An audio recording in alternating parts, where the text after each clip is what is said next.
Bismillahirrahmanirrahim. Assalamualaikum warahmatullahi wabarakatuh. Alhamdulillahirrabbilalamin. Wassalatu wassalamu ala asrofil anbiya wal mursalin wa ala alihi washabihi ajmain.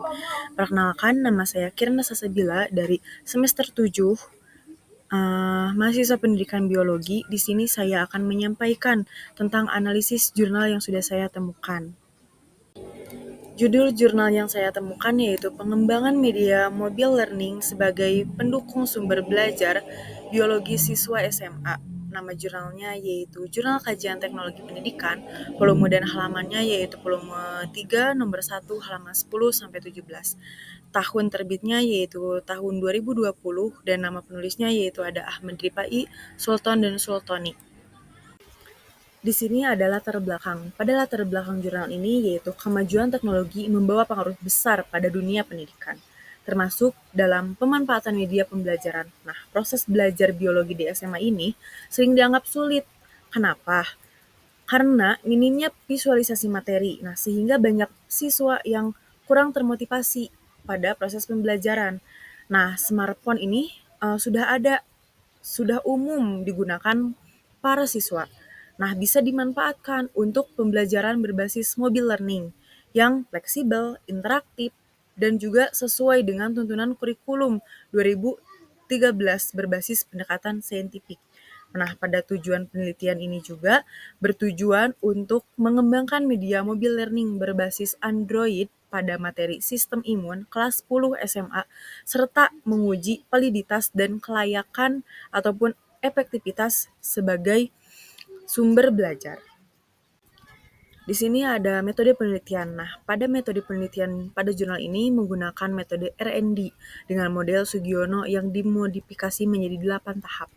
Tahapannya yaitu ada potensi dan masalah, pengumpulan informasi, desain produk, validasi produk, revisi, uji coba. Uji cobanya di sini mengambil dari perorangan, kelompok kecil, dan lapangan.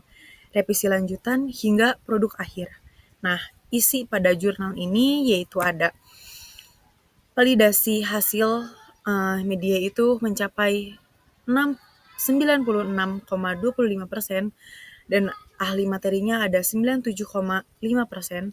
Nah, dinyatakan bahwa mobile learning ini yang telah dikembangkan itu dinyatakan valid gitu.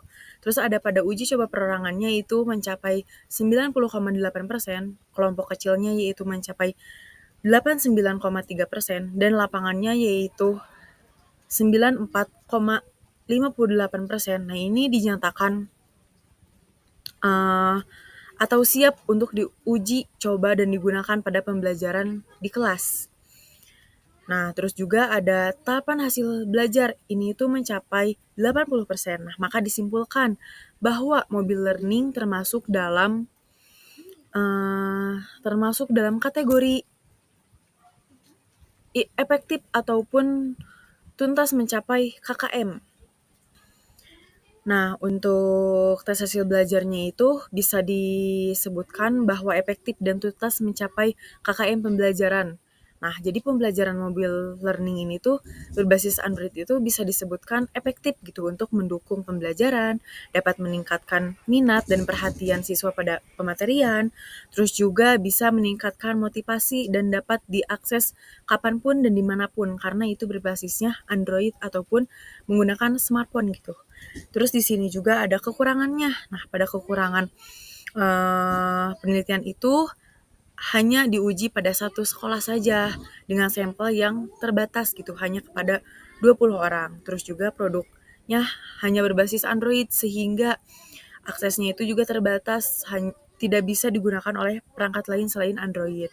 Dan juga proses pengembangannya itu cuma dimodifikasi, hanya 8, tidak mengikuti 10 tahap R&D Sugiono. Nah, sepenuhnya karena keterbatasan waktu dan biaya kenapa bisa dimodifikasi menjadi 8 tahap, tidak 10 tahap. Pada kelebihannya yaitu ada pemanfaatan smartphone ini juga bisa menjadi bagian keseharian siswa. Terus juga meningkatkan efektivitas pembelajaran khususnya pada materi yang sulit dipahami oleh siswa. Nah, di sini ada kelebihan selanjutnya, yaitu praktis karena dapat diakses di smartphone dan di mana dan kapanpun itu bisa diakses. Terus juga mendukung kurikulum 2013 karena dengan pendekatan saintifik yang menuntut analisis, berpikir kritis, dan penyelesaian masalah.